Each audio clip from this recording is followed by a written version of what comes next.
Okay, so I'm Maria Vendetta Osalurio, and I will be the discussant for this lesson. So, my report is about other types of tests. So, before we move on to the lesson proper, I want you first to create at least 5-letter word from these words. Other type of test. Okay. So, I'll give you 5 seconds to think of words that you can get out of these words. So your 5 seconds will start now.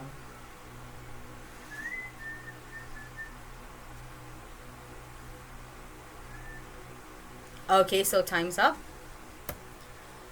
So I hope you got some of the words right here. So we have types, other, others, tooth, teeth, ropes, setter, tester, tosser, foster, pierce, shear, and etc.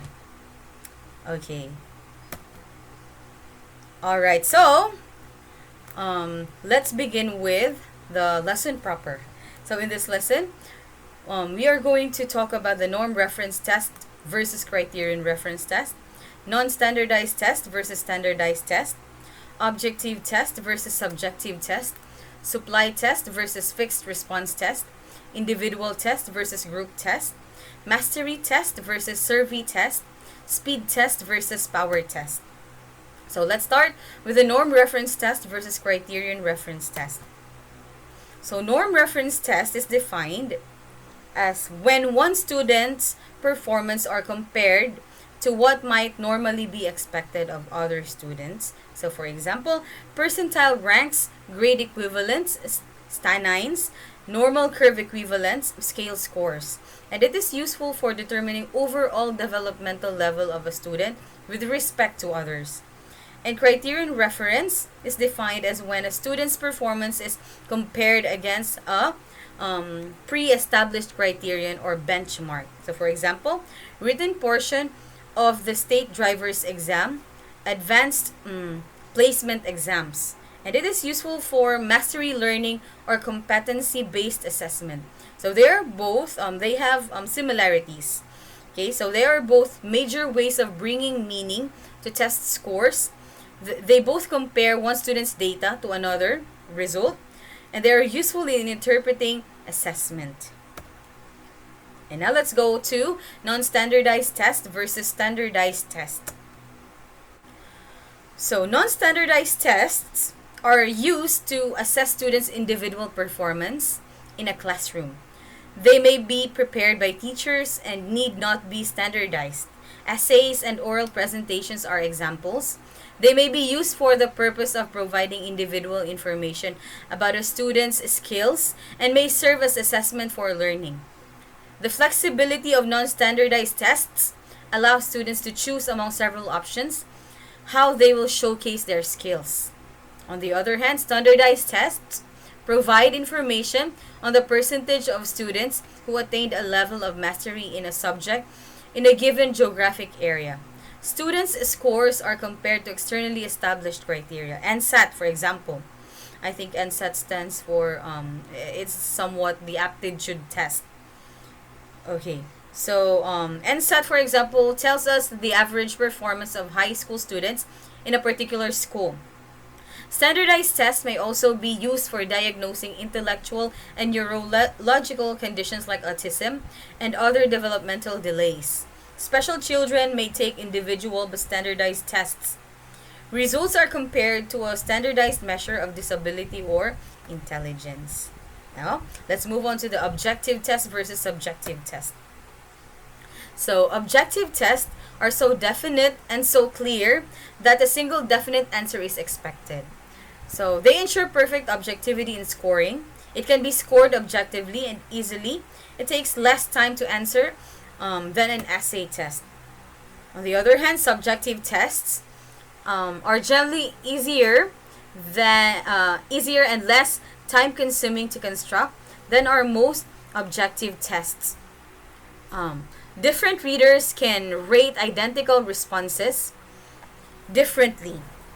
The same reader can rate the same paper differently over time. Okay, so again, objective items include multiple choice, true, false matching, and completion. While subjective items include short answer essays, extended response essay, problem solving, and other performance test items. Okay, now let's go to supply test versus fixed response test. So, supply test is defined as a type of test that requires the examinees to supply an answer, such as essay test, or completion, or short answer test item. So, it may be single word or several page response. The length of response ranges along a continuum, but usually divided into short answer, restricted response essay, extended response essay. Now, fixed response test is a type of test that requires the examinees to select an answer from a given option, such as multiple choice, matching type test, or true or false test. So, in this type of format, the candidate's possible responses have been anticipated, and the candidate's task is to choose the appropriate response from those offered. So, for example, multiple choice question format, true or false format. Now, let's go to the individual test versus group test. So, individual test is a type of test administrated to students on a one-on-one basis using oral questioning. So, individual test mainly done to observe characteristic two of individual. It is expensive to administrate. This test involves one-to-one consultation with individual and verbal and nonverbal subsets. So, for example, intelligence test by school psychologists. And for the group test, it is a type of test administered to a group of individuals or a group of students. So, group tests can be administered to a group of persons at a time. So, group tests mainly done to meet the practical needs, cheaper to administrate. These tests include multiple choice items, for example, traditional college exams. Now let's go to mastery test versus survey test. Mastery test is a type of achievement test that measures the degree of mastery of a limited set of learning outcomes using criterion reference to interpret the result. On the other hand, survey test is a type of test that measures students' general achievement over a broad range of learning outcomes using a norm reference to interpret the result. So, mastery tests measure the degree to which an individual has mastered certain instructional, objective, or specific learning outcome. And survey test measures general level of achievement regarding a broad range of learning outcome. Now, speed test versus power test. So, speed test is designed to measure number of items an individual can complete over a certain period of time. And on the other hand, power test is designed to measure the level of performance rather than the speed of response. It contains test items that are arranged according to increasing degree of difficulty. Okay, so speed test. Speed test. In speed test, there is a time limit within which the taker is required to answer all the items. And power test assess the underlying ability of the individuals by allowing them sufficient time. So these tests do not have any time limit. Okay, so before I end my lesson, my report, I will leave you this quote by Carol Ann Tomlinson. She said, "Assessment is today's means of modifying tomorrow's instruction." Okay, so I think that would be all. And yes, I'm Maria Vendetta Salurio. And have a nice day. Thanks a lot.